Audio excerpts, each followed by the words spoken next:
of Legislative Affairs. Welcome to all of you. Thank you for being here. Andrew, congratulations on the new book. We are going to discuss it. Before we get to your book, though, let's talk about what we heard from Secretary Bessent. Traveling with President Trump in Asia seemed to signal some optimism about a deal with China. What are you going to be watching for this week? So clearly he believes that there's a deal, and I think he's trying to set a moment up in which there can be a deal. I think the big issue, and you pushed him on it, was this issue of soybeans. Yeah. You know, 20% of the soybean crop in America used to get purchased by China. And so the question is whether you're going to see that be a part of the deal, how much of that is part of the deal. I think the rare earths is going to be a huge issue. But then there's other issues that no one's talking about. You know, Russian oil, I think, is going to be part of this conversation. I think there's going to be even chips. I think the NVIDIA piece of this, you know, all of these chips that are being used for AI today. And so I think we're going to have to see who's really got the leverage in this negotiation. All right, well, it is going to be a fascinating 5 days. Susan, kind of in the backdrop of this is all of the tensions that we're tracking here at home, and the visual manifestation of that may just be tearing down the East Wing of the White House. I want to read you what conservative columnist Peggy Noonan had to say in the Wall Street Journal. She said, "The photos of the tearing down of the East Wing were upsetting because they felt like a metaphor for the idea that history itself can be made to disappear." It's really touched a nerve with people. Why do you think that is, Susan? You know, I mean, it's the week that the metaphor became reality, right? I remember, in fact, back in Trump's first term when Republican Senator Bob Corker, then the chairman of the Foreign Relations Committee, he said to me, he said, you know, Trump has the instincts of a human wrecking ball. Well, here we are, you know, literally Trump deploying an actual wrecking ball. And I think what struck people like Peggy Noonan, that was a really powerful column, but a lot of people, conservatives, liberals, it's not about ideology. It's about a president who seems to think that there are no rules that apply to him, that he can do almost anything in impunity in this second term. To me, that's the difference between Trump 1.0 and Trump 2.0. No process.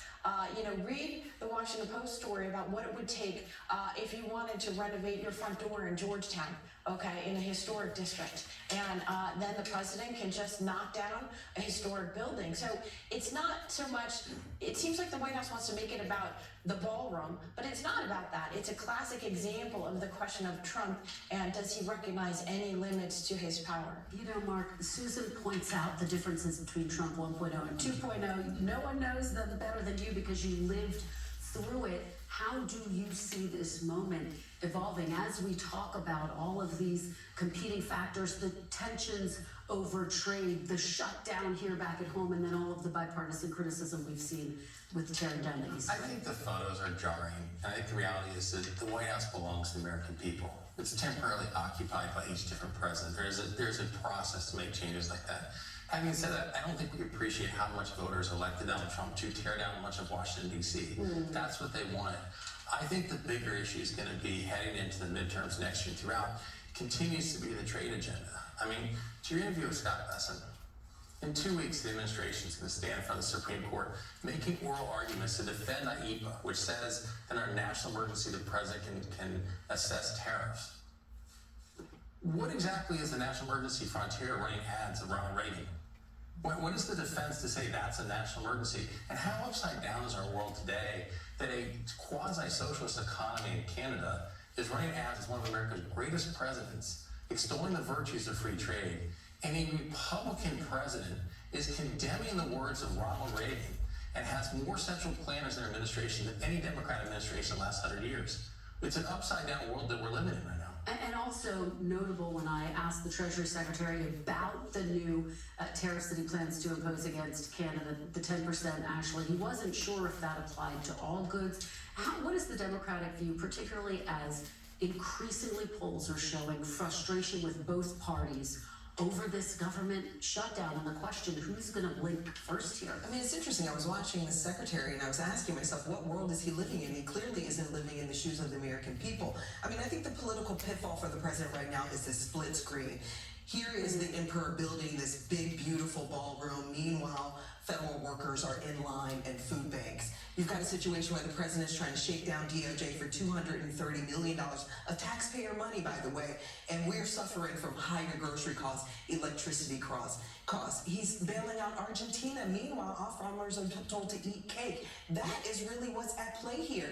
And when the Democrats consider the issue of the shutdown, it's not. I don't think they're going to take any responsibility for it. It's the president. He owns it. It's his choice. He can lift it right now and get us out of the shutdown right now if he cared anything about the American people and their increasing health care. Democrats were pretty quiet during the Biden years when all their spending basically started all this inflation we're experiencing. Well, you know, we were and the reality is that right now, almost every Republican voted for funding to keep government open, and almost every Democrat voted to shut down the government. So to say this is the president's fault is ridiculous. The Democrats caused this shutdown. It's not to condone, particular actions of the trade agenda, but to sit here and say that this is the president's fault is ridiculous. Mark, with all due respect, the president has overseen more shutdowns than any other president in American history. The president has Every Democrat voted against funding the government. You voted against funding the government. How can you say that's the president's fault? Let me just, for one moment, bring Andrew back into this, because he does have this new book